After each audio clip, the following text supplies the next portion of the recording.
The morning sun cast long shadows through the tall windows of the Hillsborough County Courthouse in Tampa, Florida.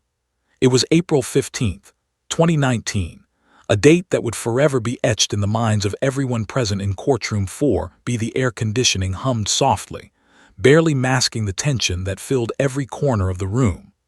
Judge Catherine Morrison sat behind her elevated bench, her reading glasses perched on her nose as she reviewed the case file for what felt like the 100th time.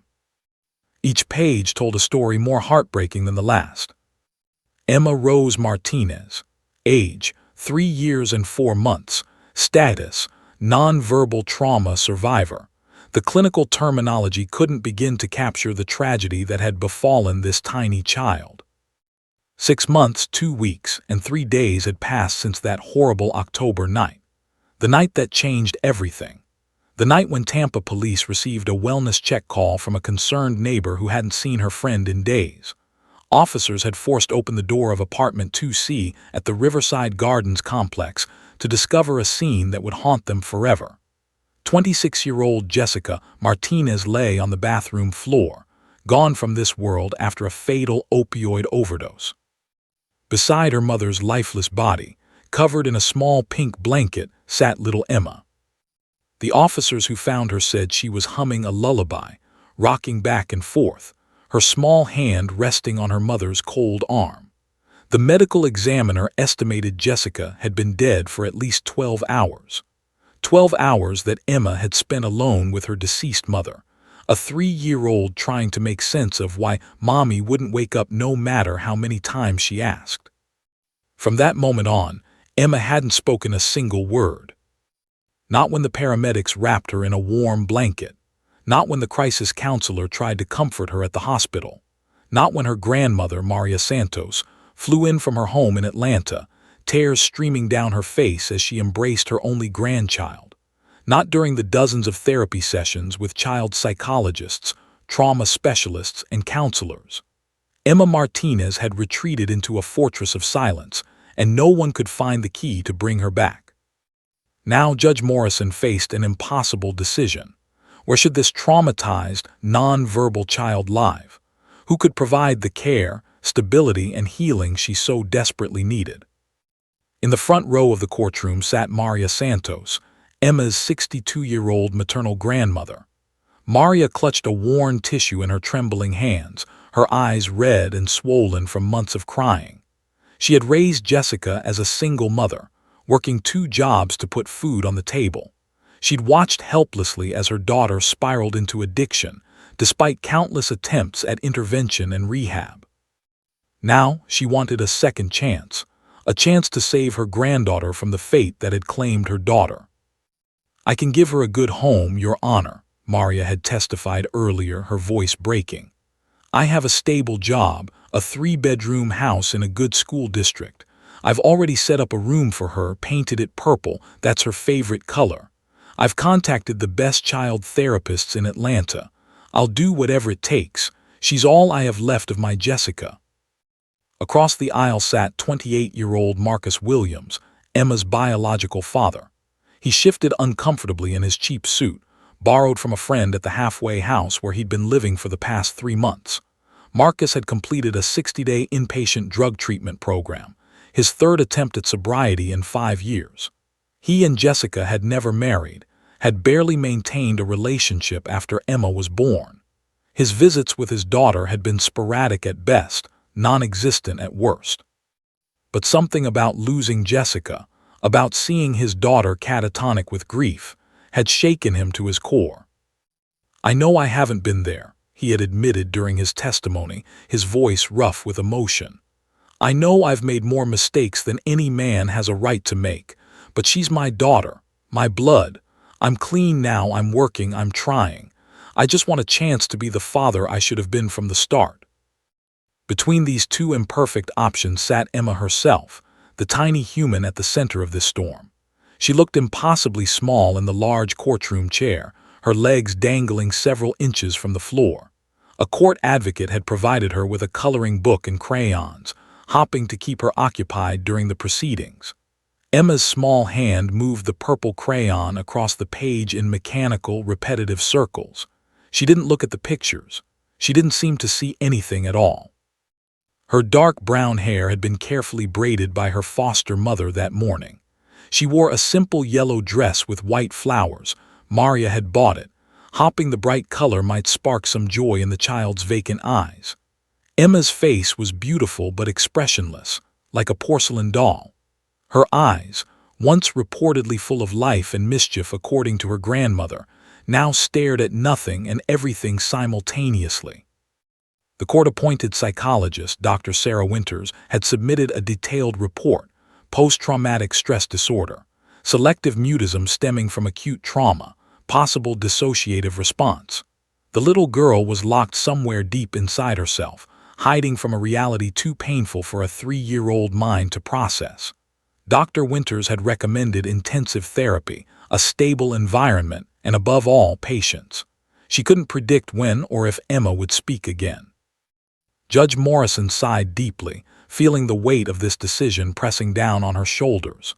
23 years on the bench, and cases involving children never got easier. They got harder. Each one chipped away another piece of her heart. She looked at Emma, at this silent angel who had witnessed horror no child should ever see, and wondered what verdict would truly serve justice. The social worker, Amanda Chen, shuffled papers at her table, preparing to present her final recommendations. The court reporter's fingers hovered over her stenography machine, ready to capture every word.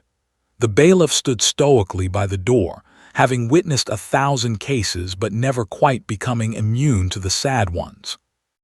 Nobody in that courtroom knew that in exactly 4 minutes the door would open and everything would change.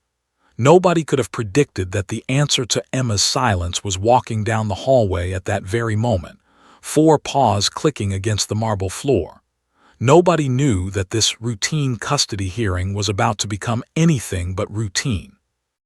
Judge Morrison opened her mouth to ask the social worker for her recommendations. And that's when they heard the door creak open. That's when everything stopped. That's when the miracle began. Officer Jake Martinez had been with the Tampa Police Department's K-9 unit for 8 years, but his partnership with Rex was only 3 years old.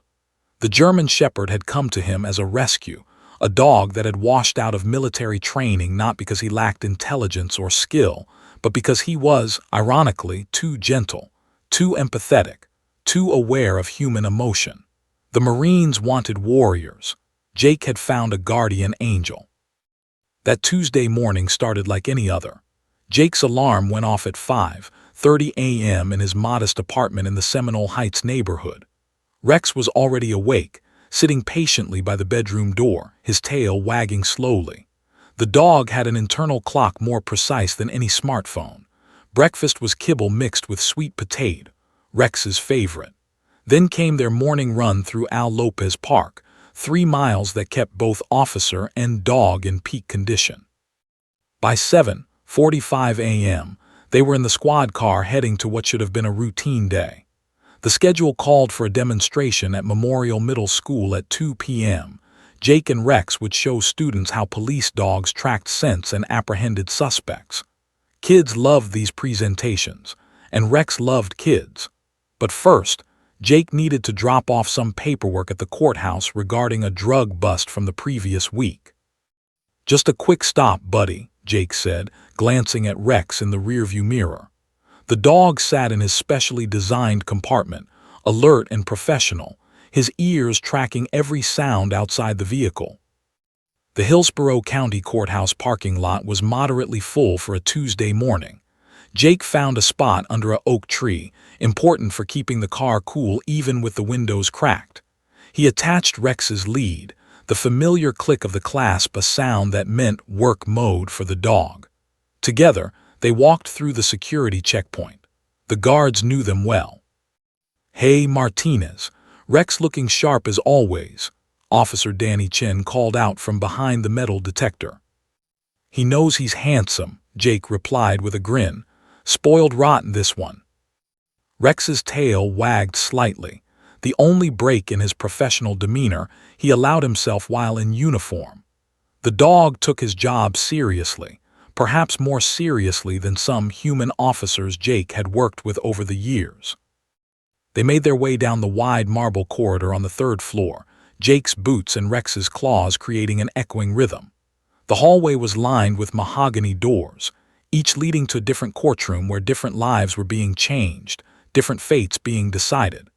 Jake had been in these halls hundreds of times, usually to testify in drug cases or provide evidence from Rex's searches. The building always felt heavy to him, weighed down by the gravity of justice and consequence.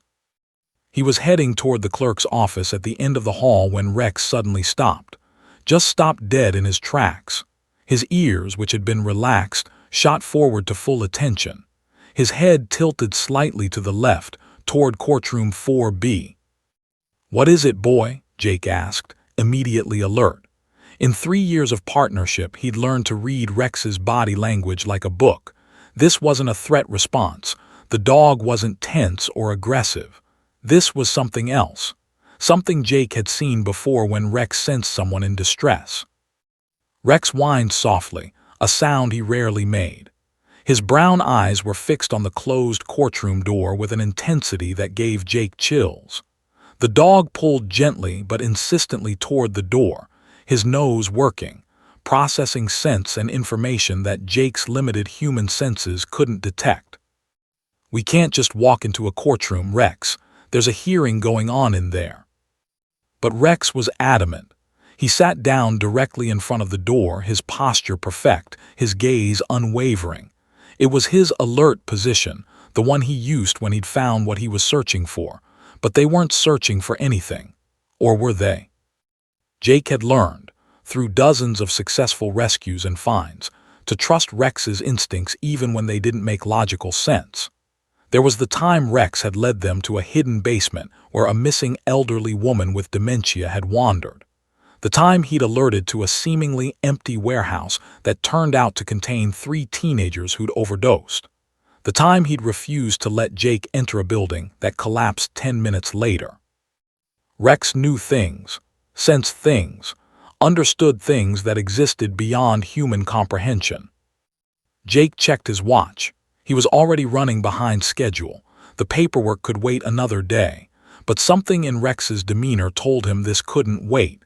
The dog's tail was still, his breathing steady but focused. Every muscle in his body communicated the same message. Someone in that room needs us. "All right, buddy," Jake whispered, making a decision that would alter the course of multiple lives. "Let's see what this is about." He approached the courtroom door quietly, not wanting to disturb the proceedings inside. Through the small window, he could see it was a custody hearing. A judge sat at the bench, lawyers at their tables, a handful of people in the gallery. And in the front row, a small figure, a child with dark braided hair hunched over a coloring book. Rex's whine became more insistent. His paw lifted, scratched once at the door, something he'd been trained never to do. The breach of protocol was so unusual that Jake knew with absolute certainty. Whatever was happening inside that courtroom, Rex needed to be part of it. Jake's hand moved to the door handle. He hesitated for just a second, thinking about protocol, about proper procedure, about all the rules he was about to break. Then he looked down at Rex, at those intelligent, compassionate eyes that had never once led him astray. "Okay, partner," Jake breathed, "I trust you." The brass handle felt cool under his palm. He turned it slowly, the mechanism clicking softly. The heavy wooden door began to swing open, its hinges creaking slightly in the quiet courtroom. Jake could feel every eye turning toward them, could sense the irritation of the judge at the interruption. But none of that mattered. Because Rex had already seen her, and she had seen him. And in that fraction of a second when their eyes met, the traumatized 3-year-old child and the gentle rescue dog, something ancient and indefinable passed between them. Recognition, connection, hope. The door opened wider. Jake and Rex stepped into the doorway, and the miracle that 6 months of therapy, medication, and professional intervention couldn't accomplish was about to unfold in the span of a few heartbeats. All because a dog knew what a child needed, and an officer trusted his partner enough to follow where he led. The creak of the courtroom door sliced through Judge Morrison's sentence like a knife through silk. Her words, something about reviewing the social worker's recommendations, died in her throat. Every head in Courtroom 4B turned in perfect synchronization, as if choreographed, toward the interruption. Attorney Michael Patterson's pen froze mid-note. Amanda Chen, the social worker, stopped shuffling her papers, her hands suspended in midair. Maria Santos, Emma's grandmother, looked up from her tissue with red-rimmed eyes. Even Marcus Williams, Emma's father, shifted in his seat to see what had caused the disturbance. Judge Morrison's first instinct was irritation. She opened her mouth to reprimand whoever had dared interrupt her courtroom, her eyes already narrowing behind her glasses as she prepared to deliver a sharp reminder about proper procedure. But the words never came. In the doorway stood Officer Jake Martinez in his crisp Tampa Police Department uniform, and beside him, sitting with perfect military precision, was Rex. The German shepherd's coat gleamed under the fluorescent lights, his intelligent brown eyes scanning the room with the calm assessment of a professional. His ears were forward, alert but not aggressive. His tail remained still, not tucked in fear, not wagging in excitement, just still. Professional. Controlled. For a moment the entire courtroom remained frozen in this tableau, the judge with her mouth slightly open, the officer and his dog in the doorway, everyone else caught between irritation and curiosity. Time seemed to stretch, each second elastic and strange. Then Emma moved. It was the slightest movement at first, just her head, turning away from her coloring book for the first time that morning. Her neck rotated slowly, mechanically, like someone waking from a deep sleep. The purple crayon rolled from her small fingers, dropping onto the coloring book with a soft tap that sounded thunderous in the silent courtroom. Maria Santos gasped. She'd been sitting next to her granddaughter for 45 minutes and Emma hadn't acknowledged her presence once, hadn't looked at her, hadn't responded to her gentle touches or whispered words of comfort, but now the child was moving. Emma's dark eyes, vacant and unfocused for 6 months, suddenly sharpened. It was like watching someone come back from very far away, like watching life return to something that had been merely existing. The change was so dramatic, so immediate that Dr. Winters, the psychologist seated in the back row, actually stood up from her chair, her professional composure cracking. The little girl's gaze traveled across the courtroom, past the lawyers, past the judge, past her grandmother, and locked onto Rex, just Rex, as if he were the only thing in the entire universe that mattered, as if he were a lighthouse beam cutting through her fog. Rex, for his part, remained absolutely motionless. His training kept him disciplined, but something in his eyes softened. Jake felt it through the leash, that subtle shift in his partner's energy that he'd come to recognize over 3 years of working together. Rex had found what he was looking for.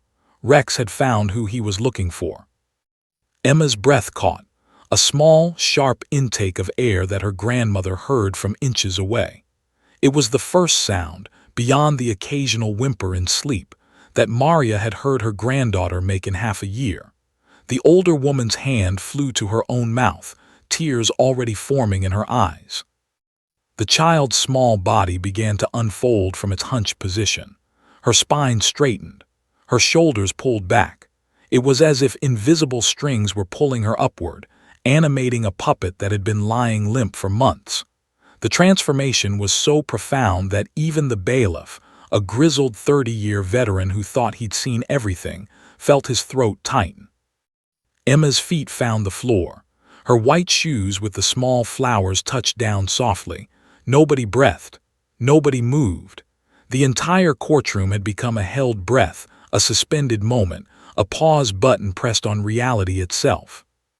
The little girl stood up fully now, her yellow dress hanging just below her knees.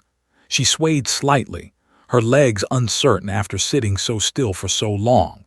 Maria started to reach for her, instinct overriding everything else, but something made her stop. Some intuition that this moment was sacred, that interference would shatter whatever spell was being woven. Emma took one step forward. Her movement was hesitant, testing, like a fawn learning to walk. The courtroom remained absolutely frozen. Judge Morrison's hand gripped the gavel she'd been holding, her knuckles white. Attorney Patterson's mouth hung slightly open. The court reporter's fingers hovered above her stenography machine, paralyzed between duty and awe. Another step, then another. Emma was moving toward the doorway now, toward Rex with the slow inevitability of a tide. Her eyes never left the German shepherd. She didn't blink, didn't look away. It was as if breaking that eye contact would shatter her, would send her spiraling back into the darkness she'd been inhabiting. Rex's tail twitched slightly, the tiniest movement barely perceptible. Jake felt it through the leash like an electrical current. His partner wanted to go to the child, wanted to close the distance between them, but his training held him in place.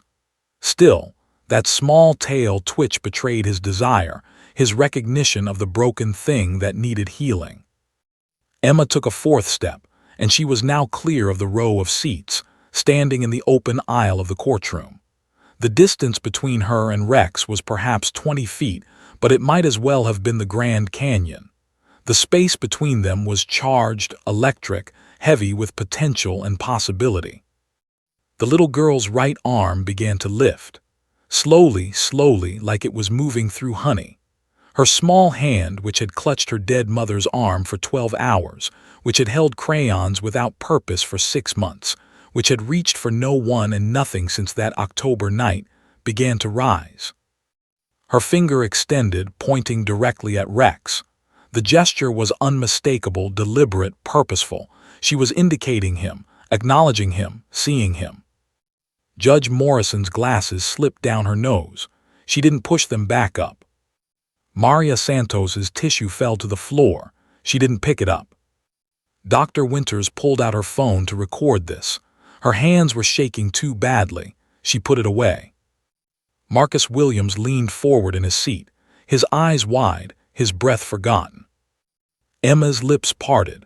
After 182 days of silence, after 6 months of being trapped in her own mind, after half a year of doctors and therapists and specialists all failing to reach her, the little girl's mouth opened. The courtroom leaned in collectively, unconsciously desperate to hear, terrified to miss what came next. Emma's finger remained pointed at Rex, her dark eyes locked on his brown ones. Her small voice, unused for so long, began to form words. And the world held its breath, "Good doggy." The words came out soft, barely above a whisper, but in that silent courtroom they exploded like fireworks.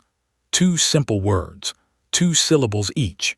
4 ordinary words that children say to dogs every single day across the world. But these weren't ordinary words. These were a resurrection. These were a miracle wrapped in a child's innocent voice. "Good doggy." Emma said it again, louder this time, her voice cracking slightly from months of disuse.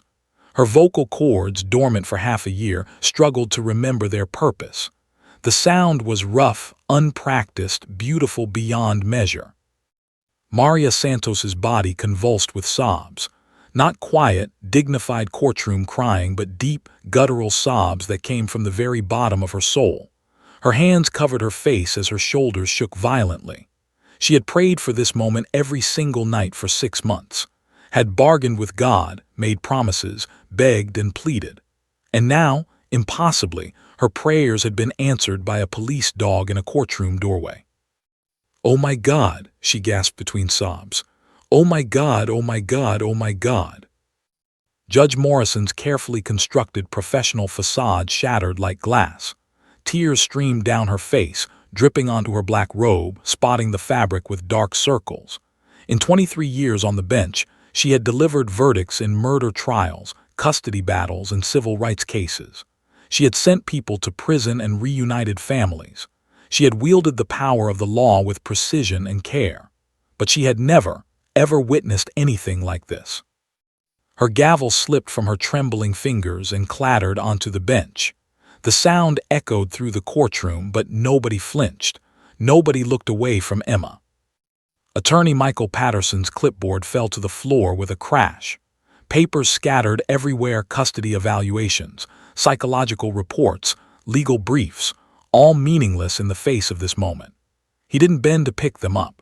He just stood there, frozen, his hand still extended as if holding the clipboard that was no longer there, tears running unchecked down his professional, clean-shaven face. Amanda Chen, the social worker, made a sound halfway between a laugh and a sob.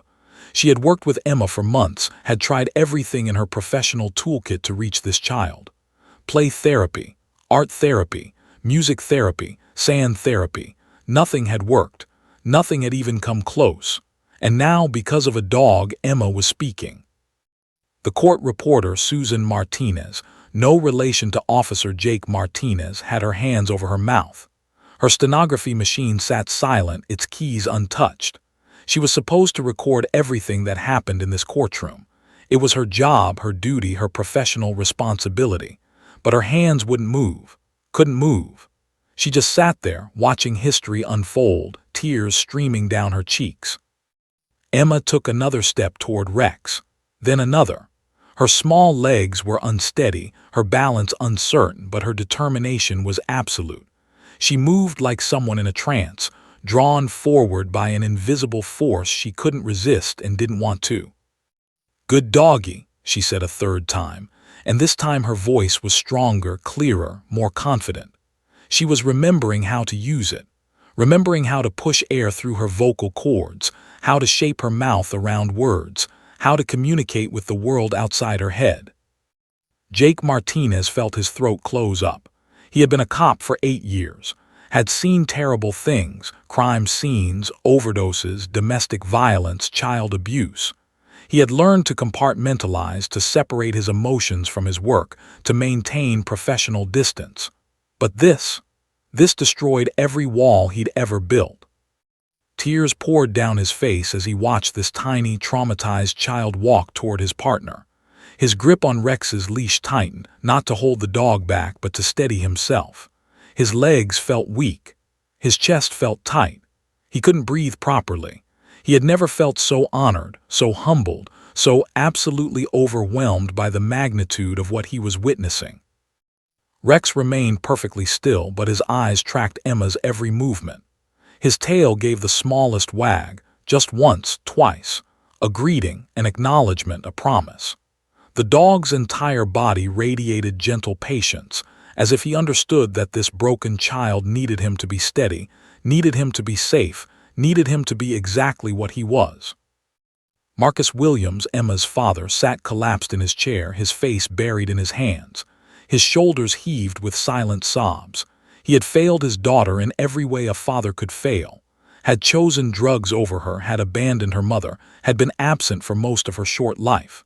He had no right to cry, no right to feel pride or joy or relief. But he couldn't help it.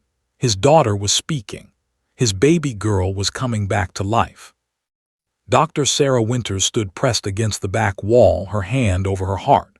She had a PhD in child psychology from Stanford, had published papers on childhood trauma, had treated hundreds of cases over her 20-year career. She thought she understood the mechanics of healing, the pathways of recovery, the science of therapeutic intervention. But this transcended science. This was something else entirely, something older, deeper, more fundamental than any theory or treatment protocol. This was connection at its most primal level, a wounded soul recognizing a healer, a broken heart finding something safe to hold on to. Emma was only 5 feet away from Rex now, close enough to see the individual hairs of his coat, the golden flecks in his brown eyes, the slight pant of his breathing. She stopped walking, suddenly uncertain. Her hand remained extended, pointing, but she didn't move closer. For a long moment, girl and dog simply looked at each other, reading each other, understanding each other in ways that transcended language and species, and all the barriers that typically separate beings from true communion. Then Jake made a decision that violated every protocol, every rule, every regulation in the K9 unit handbook. He unclipped Rex's leash. The leather strap fell away, leaving Rex free to move, free to choose. The dog could have walked away, could have explored the courtroom, could have done anything. But he didn't. He understood his assignment. He had understood it from the moment he stopped in the hallway, from the moment he sensed this child's silent scream for help. Rex stood up slowly, carefully, making himself non-threatening. Then, moving with the gentle deliberation of someone approaching a frightened animal, he took 3 soft steps toward Emma. He stopped just inches from her, lowered his head slightly, and waited.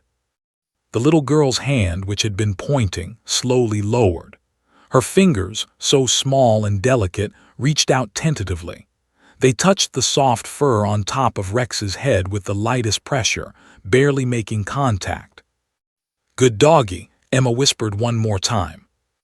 And then, for the first time in 182 days, Emma Martinez smiled. Judge Catherine Morrison had presided over thousands of cases in her career, but she had never once stopped court proceedings for anything other than emergencies or lunch breaks. She was known throughout the Tampa legal community as a stickler for protocol, a judge who ran her courtroom with precision and efficiency. But as she watched Emma's small hand rest on Rex's head, as she saw that miraculous smile break across the child's face, Catherine Morrison did something unprecedented. She stood up from her bench. "Bailiff," she said, her voice thick with emotion, "clear my calendar for the rest of the day." Her words came out broken, interrupted by the tears she could no longer control. "Everyone stay exactly where you are. Officer Martinez, please bring your dog forward." Jake nodded, unable to speak. He walked slowly toward Emma, Rex moving beside him with careful, measured steps. The dog's training was impeccable, but this was beyond training. This was instinct. This was purpose. This was what Rex had been born to do.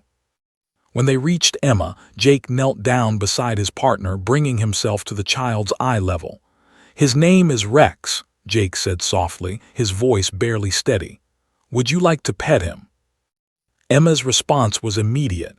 Her smile widened, not a huge grin, but something small and genuine and absolutely beautiful. "Rex," she repeated, testing the name on her tongue. "Rex, Rex, Rex." Each repetition came easier, her voice growing stronger, more confident. Her small hands, which had been so tentative at first, now moved with purpose. She buried her fingers in Rex's thick coat, feeling the warmth of his body, the solidity of his presence. The German shepherd stood absolutely still, allowing this wounded child to explore, to touch, to connect. "Soft," Emma whispered, "so soft." Maria Santos, still sobbing in her seat, watched her granddaughter with a mixture of joy and heartbreak. For 6 months she had tried everything to reach Emma, had held her, rocked her, sang to her, read to her. Nothing had worked. And now this dog, this beautiful, gentle dog, had accomplished what all her love couldn't do. But Maria felt no jealousy, no resentment, only gratitude so profound it hurt. Emma leaned forward, pressing her small face against Rex's neck. The dog remained motionless, a living, breathing pillar of comfort. And then something extraordinary happened. Emma began to talk, not just words, sentences, thoughts, ideas. They poured out of her like water from a broken dam, rushing and tumbling over each other in their eagerness to escape. "I like purple," she said, her voice muffled against Rex's fur. "Purple is my favorite color, and yellow and pink. Do you like colors, Rex?" Jake glanced at Judge Morrison, his eyes wide with wonder. The judge nodded encouragingly, tears still streaming down her face. This was no longer a custody hearing. This was a healing. This was a miracle unfolding in real time. "I like pancakes," Emma continued, her words coming faster now. "With syrup, lots of syrup. Grandma makes good pancakes, and I have an elephant, a stuffed elephant. His name is Trumpet because elephants make trumpet sounds."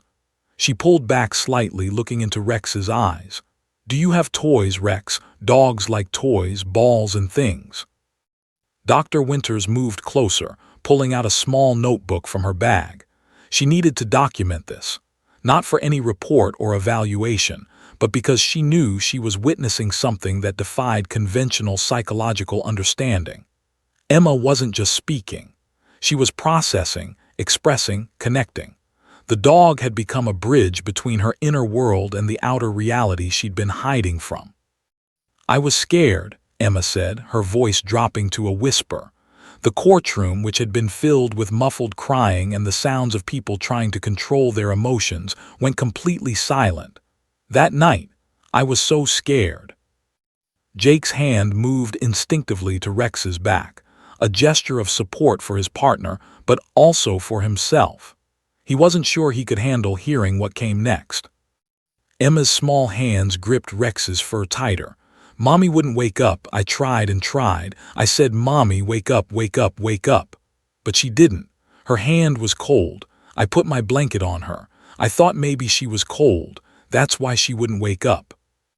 Maria Santos made a sound like a wounded animal. She started to rise from her seat, maternal instinct overriding everything else, but Amanda Chen, the social worker, gently placed a hand on her shoulder. "Let her talk," Amanda whispered. "Let her get it out." Emma's voice remained steady, matter-of-fact in the way only children can be when describing horror. "It was dark for a long time. I couldn't turn on the lights. I'm not tall enough. I sang to Mommy, the songs she liked. I thought maybe the songs would wake her up." Rex shifted slightly, pressing closer to Emma. The movement was subtle but deliberate. The dog was absorbing her pain, providing physical comfort through his presence. "I got hungry," Emma continued. "I ate crackers from the box, the ones with the cheese inside, and I drank water from the sink in the bathroom. I had to stand on the stool. I was a big girl." Jake felt his heart break into a million pieces. This child, this baby, had been alone with her dead mother for 12 hours, trying to survive, trying to be brave, trying to make sense of something no child should ever have to understand. "Then the police came," Emma said, and for the first time her voice wavered. "They had loud voices and big shoes. They took Mommy away. I wanted to go with Mommy, but they said no. They said Mommy was sick, but I knew she wasn't coming back." The little girl pulled away from Rex and looked directly into his eyes. Tears were streaming down her small face now, but she wasn't sobbing. She was releasing, letting go, setting free the demons that had held her prisoner. "I stopped talking," Emma said simply, "because talking didn't work. I talked to Mommy and she didn't wake up. I talked to the people and they took her away, so I stopped. Words don't help." She pressed her forehead against Rex's forehead, the two of them breathing the same air, sharing the same space. "But you're different," she whispered to the dog. "You listen with your whole self. You don't need words, you just know." Rex's tail wagged once, twice, 3 times, gentle, affirming, understanding. Emma's voice dropped to the barest whisper, meant only for Rex, but in that silent courtroom everyone heard it. "Will you be my friend, Rex? Will you help me not be scared anymore?" The German Shepherd did something he'd never done on duty before. He licked Emma's cheek, a single gentle swipe of his tongue, a promise, a covenant, an answer. "Yes," Emma said, smiling through her tears. "You said yes, I heard you." And in that moment, everyone in Courtroom 4B understood what Dr. Winters would later write in her report. Sometimes the best therapy doesn't come from humans at all. Sometimes it comes on 4 legs, with a wet nose and an infinite capacity for unconditional love. For the next 20 minutes, Courtroom 4B became something it had never been before, a sanctuary. Judge Morrison abandoned her bench entirely and sat in the front row beside Maria Santos, both women holding hands as they watched Emma continue her conversation with Rex. The formality of the legal system had dissolved, replaced by something far more human, far more essential. Emma sat cross-legged on the courtroom floor now, Rex lying down beside her, his large body curved protectively around her small frame. The German Shepherd's head rested near her lap, his eyes never leaving her face. Every few seconds, his tail would wag softly against the floor, a metronome of comfort, steady and reassuring. "I remember the smell," Emma said softly, her fingers tracing patterns in Rex's fur. "In the apartment, it smelled bad, like when milk gets old in the cup and Mommy forgets to wash it, but worse. I opened the window, but I couldn't reach it all the way. I'm too little." Dr. Winters scribbled notes frantically, her hand cramping from the speed of her writing. Emma's ability to recall and articulate these details was extraordinary for a 3-year-old, but trauma had a way of burning memories into the brain with painful clarity. The child was giving them a window into her nightmare, and they needed to honor that by bearing witness. "I talked to my elephant," Emma continued. "Trumpet. I told him Mommy was sleeping, but he knew. Elephants are smart, they know things. He told me it was okay to be scared." She looked up at Rex with wide, serious eyes. "Were you ever scared, Rex? Do dogs get scared?" Jake, still kneeling beside his partner, found his voice. "Yes," he said gently. "Dogs get scared sometimes, but Rex is very brave, just like you." Emma considered this for a moment, then nodded. "I was brave. I didn't cry too much, only at night when it got really dark. I tried to be quiet because I didn't want to wake Mommy." Her voice cracked on the last word. "But she wasn't sleeping. I know that now. Dead is different than sleeping." Marcus Williams stood up from his seat, his face contorted with guilt and grief. He took a step forward, then stopped, uncertain. Amanda Chen looked at Judge Morrison, silently asking permission. The judge nodded. "Emma," Marcus said, his voice breaking. "Baby girl, I'm so sorry. I'm so sorry I wasn't there." Emma's head turned toward her father's voice. She studied him for a long moment, her expression unreadable. Then she returned her attention to Rex, as if her father was simply another observer in this process, not a central character. "The man with the deep voice," Emma said to Rex, not acknowledging Marcus directly. "He's my daddy, but he went away. Mommy said he was sick too. Everybody gets sick sometimes." The simple, brutal honesty of her words hit Marcus like a physical blow. He sank back into his chair, his face in his hands, his shoulders shaking. Attorney Patterson placed a hand on his client's back but said nothing. There were no words adequate for this moment. Emma shifted slightly, pressing closer to Rex. "When the police came, they had flashlights, big bright ones. One of them picked me up. He had a scratchy voice like this." She demonstrated with a rough whisper. "He said, 'You're safe now, sweetheart.' But I didn't feel safe. I wanted Mommy." Maria Santos could no longer contain herself. She moved from her seat and slowly approached her granddaughter, moving carefully as if Emma were a wild bird that might startle. "I'm here now, mi amor," she whispered in Spanish. "Abuela is here." Emma glanced at her grandmother, and for the first time since that October night, something warm flickered in her eyes when she looked at Maria. "Grandma makes good food," she told Rex. "She sings songs in Spanish. I don't know all the words, but they sound pretty." Maria knelt down on Emma's other side, tears flowing freely. "I love you so much, Pequeña, so much." "I know," Emma said simply. Then, still petting Rex, she continued her narrative. "After the police took me to the hospital, there were lots of people, doctors and nurses. They had cold hands. They asked me questions, but I didn't want to talk anymore. Talking made Mommy go away, so I stayed quiet." Dr. Winters leaned forward, her professional fascination overriding her emotional response for a moment. "Emma," she said gently, "can you tell Rex why you're talking now? Why it feels okay to talk to him?" Emma didn't hesitate. "Because Rex doesn't need words," she said with the perfect clarity of childhood logic. "He understands without words.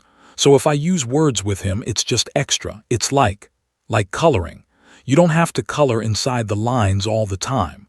Sometimes you can just color however you want and it's still good." The profound wisdom of this statement struck everyone in the courtroom. Out of the mouths of babes, Judge Morrison thought, came truth that adults spent lifetimes trying to articulate. "And Rex doesn't lie," Emma added. "People lie sometimes. They say everything will be okay, but they don't know that. They can't promise that, but Rex doesn't promise things. He just is. He's just here. That's better than promises. Jake Martinez felt his chest constrict. His partner, this incredible dog who had washed out of military training for being too sensitive, had somehow understood what this child needed better than any human professional. Rex had offered presents instead of promises, being instead of fixing, and it had unlocked something everyone else had failed to reach. "I had bad dreams," Emma whispered, her voice growing tired now. "Every night.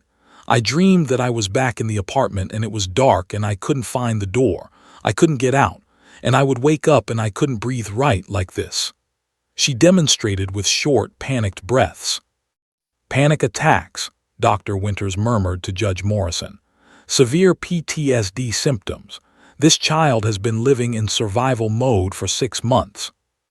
Emma yawned, the emotional exhaustion of the past half hour catching up with her small body. "I'm tired," she said to Rex. "Can I lay down with you?" Without waiting for permission, she curled up against Rex's warm body, using his side as a pillow. The German Shepherd adjusted slightly, creating a more comfortable space for her, then rested his head protectively near hers. "Rex makes the bad dreams go away," Emma murmured, her eyes already closing.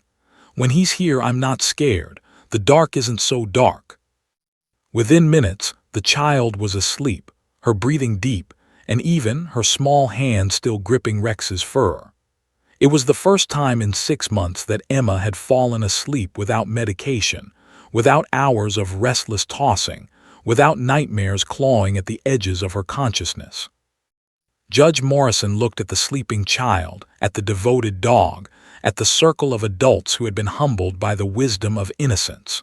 She knew that what happened next, her ruling, the custody decision, the legal framework, would determine whether this healing could continue or whether it would be interrupted by the cold machinery of the law. She also knew, with absolute certainty, that she could not separate this child from this dog. Not now. Not after witnessing this miracle. Whatever ruling she made, it would have to account for the four-legged therapist who had succeeded where everyone else had failed. The law would have to bend, because healing, Judge Morrison understood in that moment, was more important than protocol. Judge Catherine Morrison stood before the sleeping child and the vigilant dog, her mind racing through decades of legal precedent, family law statutes, and case studies. Nothing in her training, nothing in her experience, had prepared her for this moment. The law was clear about custody arrangements. The law outlined specific criteria for placement decisions. But the law said nothing about miracles. The law had no provision for the healing power of a German Shepherd named Rex. She looked around the courtroom at the faces watching her, the social worker with mascara-stained cheeks, the attorneys who had forgotten their arguments, the grandmother clutching her rosary, the father drowning in guilt, the psychologist still scribbling notes with shaking hands. Everyone was waiting for her to make sense of what they'd witnessed, to translate the extraordinary into legal language. Catherine Morrison had not become a family court judge because it was easy or prestigious. She had chosen this path because children's lives hung in the balance, and someone had to make the impossible decisions. She had sent children back to reformed parents and watched them thrive. She had terminated parental rights and seen it break families apart. She had made 1,000 difficult calls, and most nights, she slept soundly knowing she'd done her best. But this required something beyond her best. This required courage. She walked slowly back to her bench, her heels clicking softly on the courtroom floor. Everyone straightened in their seats, sensing the shift from miracle to procedure, from healing to judgment. Judge Morrison sat down, adjusted her glasses, and looked at each person in turn. "In my 23 years on this bench," she began, her voice steady despite the emotion coursing through her, "I have never witnessed anything like what occurred here today. I have seen families reunited and families destroyed. I have seen children testify against their abusers and parents weep for their failures. But I have never seen a child resurrect herself from trauma through the simple presence of an animal." She paused, letting her words settle over the room like snow.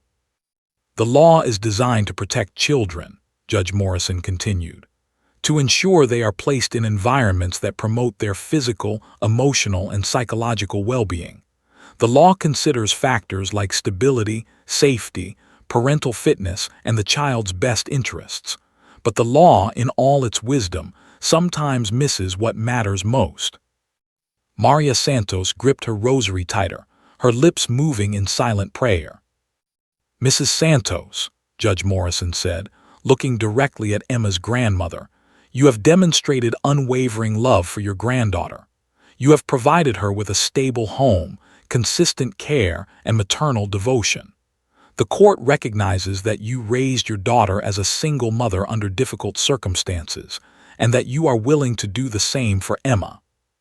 Maria nodded, tears streaming down her face, afraid to hope. "Mr. Williams," the judge turned to Marcus, who sat up straighter, his eyes red but attentive. "You have completed a substance abuse program. You have maintained employment. You are attempting to rebuild your life. The court acknowledges your efforts and your desire to be a father to Emma." Marcus's jaw clenched, waiting for the but that he knew was coming.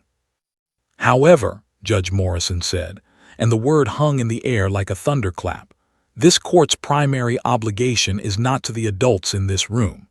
It is to that child sleeping on the floor with a police dog, finding peace for the first time in 6 months." She picked up her gavel, not to strike it, but to hold it, a symbol of the authority she was about to wield in an unprecedented way. "Therefore, it is the order of this court that Emma Rose Martinez be placed in the primary custody of her grandmother, Maria Santos, effective immediately." Maria gasped, her hand flying to her mouth. Relief and joy flooded through her like warm water. "Mr. Williams," Judge Morrison continued, her voice firm but not unkind, "you will be granted supervised visitation rights, 2 hours per week, contingent upon your continued sobriety. You will submit to random drug testing. You will attend parenting classes. And you will attend substance abuse counseling sessions twice weekly. These conditions are non-negotiable." Marcus nodded vigorously, accepting the terms without hesitation. It was more than he deserved, and he knew it. "But," Judge Morrison said, and now her voice took on a different quality, something almost revolutionary, "I am also ordering something that, to my knowledge, has never been ordered in a Florida family court." Everyone leaned forward. Even Emma, still sleeping against Rex, seemed to sense the importance of what was coming. "This court mandates that Emma Martinez participate in animal-assisted therapy as a core component of her trauma recovery program. Furthermore, I am ordering that Emma have regular, consistent access to certified therapy animals during her healing process." Dr. Winters inhaled sharply. This was unprecedented, groundbreaking, historic. Judge Morrison turned to Officer Jake Martinez, who was still kneeling beside his partner and the sleeping child. "Officer Martinez, would you and Rex be willing to participate in Emma's therapeutic program? I understand this is highly unusual and goes beyond your normal duties." Jake didn't hesitate. "Yes, Your Honor, absolutely yes." "The court appreciates your willingness to serve in this capacity," Judge Morrison said. "I am directing the Department of Children and Families to coordinate with the Tampa Police Department to establish a regular visitation schedule for Rex and Emma. Additionally, Mrs. Santos, you are encouraged, though not legally required, to consider adopting or fostering a certified therapy dog for Emma once the appropriate training and evaluation have been completed." Maria nodded enthusiastically. "Yes, Your Honor, whatever she needs, whatever helps her heal." Judge Morrison's voice grew stronger, more passionate. "Let the record reflect that this court recognizes the profound therapeutic value demonstrated here today. What we witnessed was not merely a child speaking after months of silence. We witnessed the power of interspecies connection to bridge trauma in ways that traditional therapeutic interventions could not achieve."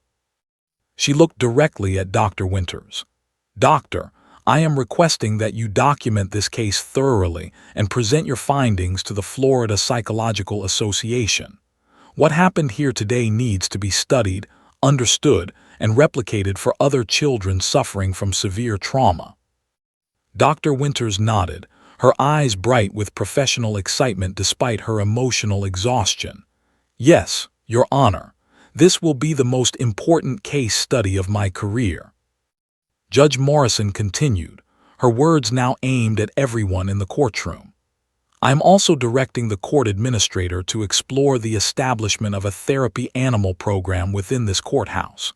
Children involved in custody disputes, abuse cases, and family court proceedings should have access to the kind of support that Rex provided to Emma today." Amanda Chen, the social worker, spoke up for the first time in over an hour. "Your Honor, if I may, the Department of Children and Families would be honored to partner with the court on developing such a program." "So noted," Judge Morrison said. "I will expect a preliminary proposal within 60 days. She turned back to the sleeping child, her expression softening. "Emma has taught us something profound today. She has shown us that healing doesn't always come from where we expect it. Sometimes it comes on 4 legs, with a gentle soul and an infinite capacity for unconditional acceptance." Judge Morrison picked up her gavel and, for the first time in the proceeding, struck it once against the bench. The sound echoed through the courtroom, not as an ending but as a beginning. "This court is adjourned," she declared. "But before anyone leaves, I want to say something off the record." She removed her glasses and wiped her eyes unashamedly. "I became a judge to help children, to protect them, to give them their best chance at life. Today, a dog reminded me what that really means. It means being willing to look beyond the law to see what's right. It means having the courage to make decisions that have no precedent. It means understanding that sometimes the best medicine isn't prescription, it's presence." She looked at Jake and Rex. "Officer Martinez, your partner is a hero, not because he's brave in the face of danger, but because he's gentle in the face of trauma. That's a rarer and more valuable kind of courage." Jake's voice was thick with emotion. "Thank you, Your Honor. Rex and I will be there for Emma as long as she needs us." Emma stirred slightly in her sleep, her hand tightening in Rex's fur. The German shepherd's tail wagged softly, even in his resting state aware of the child he was protecting. Judge Morrison smiled through her tears. "Then I have made the right decision. This court believes in second chances, in healing, and in the extraordinary bonds that make us human, even when they involve beings who aren't human at all." She stood, signaling the end of the proceedings, but nobody moved. Nobody wanted to break the spell of what they'd witnessed. In a courtroom designed for judgment, they had experienced grace. In a system built on precedent, they had witnessed revolution. And in the silence of a traumatized child finally finding her voice, they had heard hope speak louder than despair ever could. Emma Martinez would go home with her grandmother. Rex would become part of her healing journey, and Courtroom 4B would never be quite the same again. Sometimes justice isn't blind. Sometimes it sees exactly what matters most. 1 year later, Emma Martinez stood in the backyard of her grandmother's house in Atlanta, throwing a tennis ball across the freshly cut grass. A golden retriever named Honey, a certified therapy dog who had joined their family 6 months earlier, bounded after it with enthusiastic energy. Emma's laughter rang out clear and bright, a sound that Maria Santos never took for granted, even now. "Again, Honey, bring it back," Emma called, her voice strong and confident. The 4-year-old had grown 2 inches and gained 8 pounds. Her dark hair was longer now, pulled back in a ponytail that swung as she ran. But the most dramatic change wasn't physical. It was the light in her eyes, a spark of joy that had been extinguished for so long but now burned steady and true. Maria watched from the porch, her hands wrapped around a coffee mug, her heart full to bursting. The transformation had been gradual but undeniable. The nightmares had decreased from every night to once or twice a week, then to occasional. The panic attacks had diminished. Emma had started preschool in September and after some initial struggles had made friends, real friends who came over for playdates and birthday parties. But the cornerstone of Emma's healing remained unchanged. Every Tuesday and Thursday afternoon at 3 p.m., a Tampa police cruiser would park in front of Maria's house, and Officer Jake Martinez would walk up the driveway with Rex at his side. Jake had requested a schedule modification from his department, a reduced patrol shift that allowed him to make the 4-hour round trip from Tampa to Atlanta twice weekly. His captain, after reading about the case in the Tampa Bay Times, had not only approved the request, but had made Jake and Rex the official ambassadors of the newly formed courthouse therapy dog program.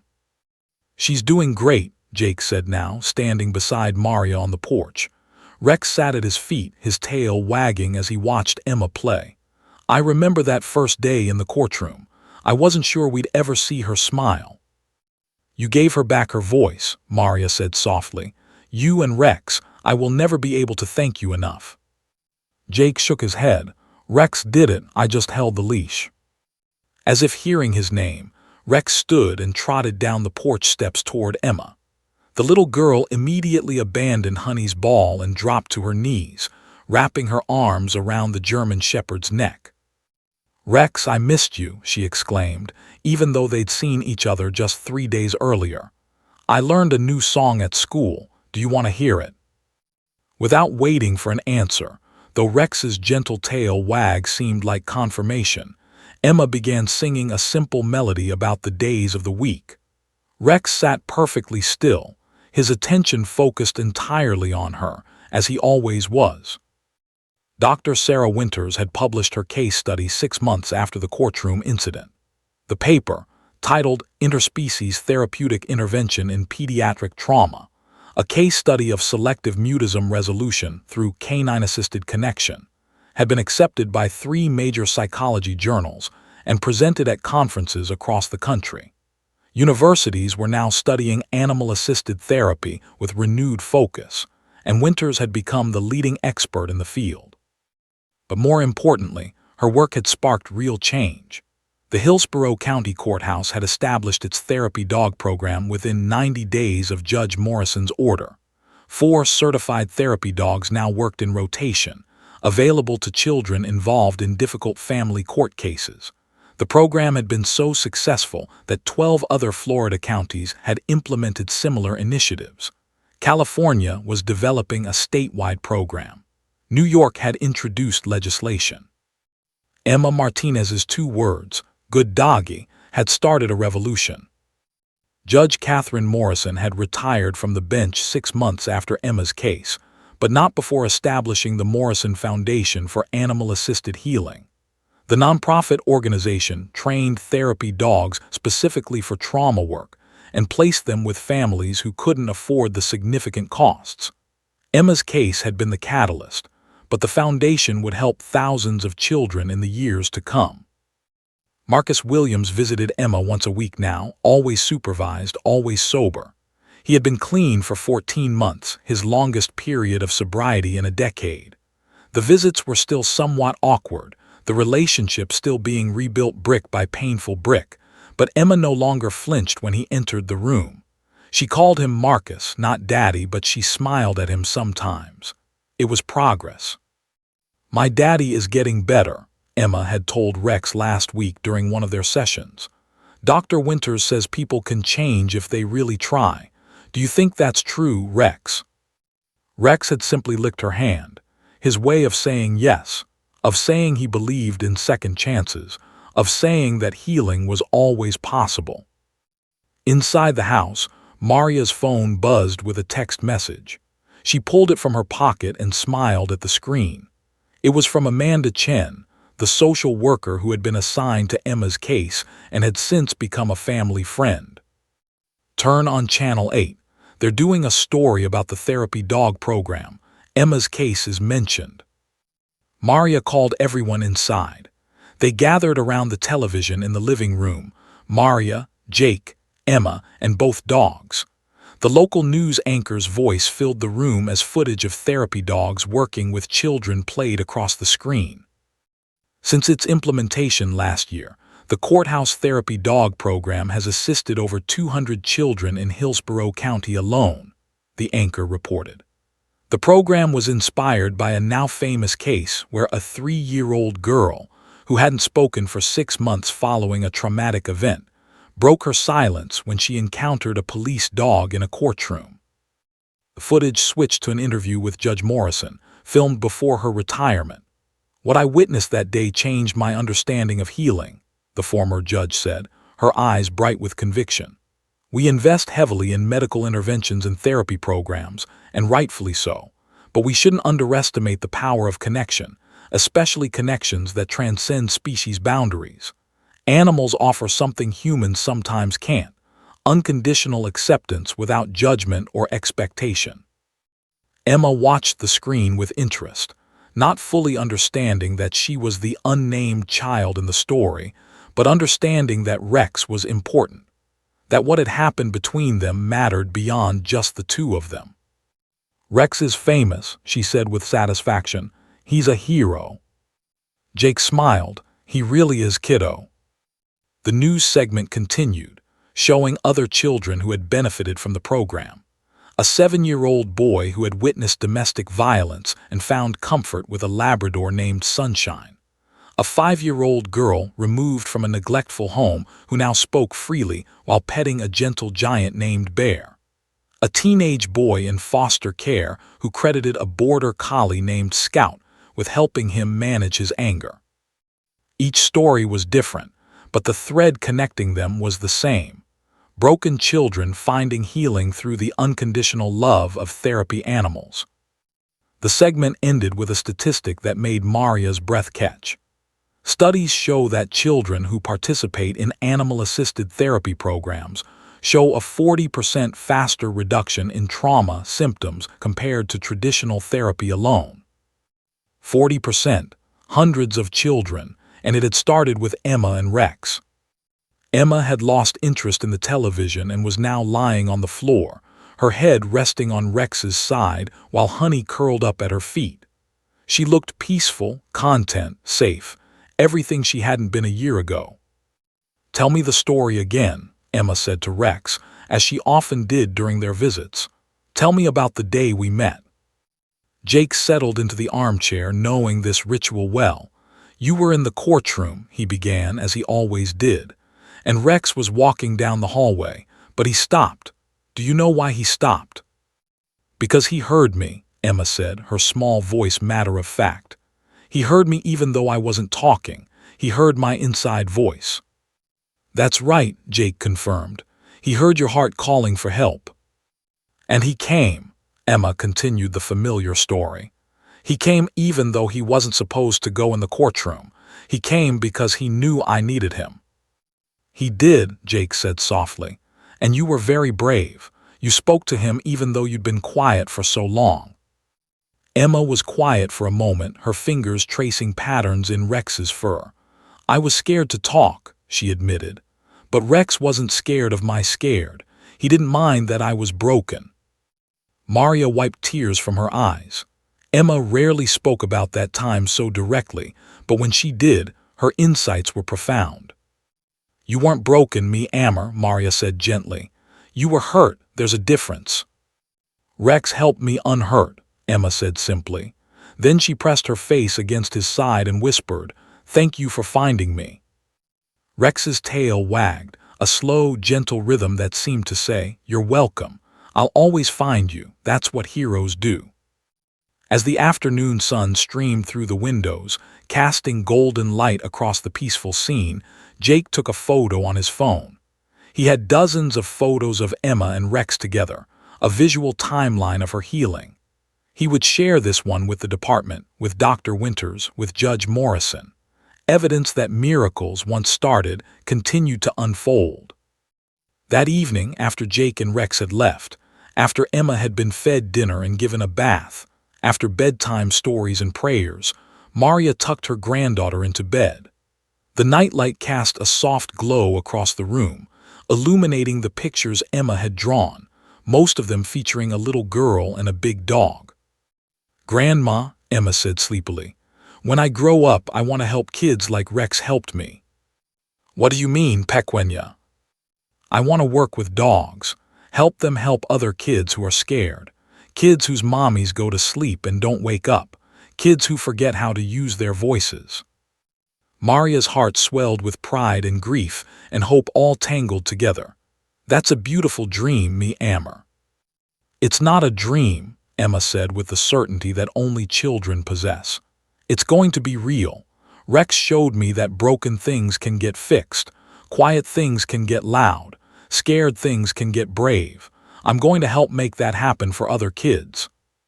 She huddled under her covers, clutching Trumpet the elephant in one arm and a stuffed dog that looked remarkably like Rex in the other. Within minutes, she was asleep, her breathing deep and even, her dreams peaceful. Maria stood in the doorway watching her granddaughter sleep, marveling at the resilience of children, at the power of love, both human and canine, to heal even the deepest wounds.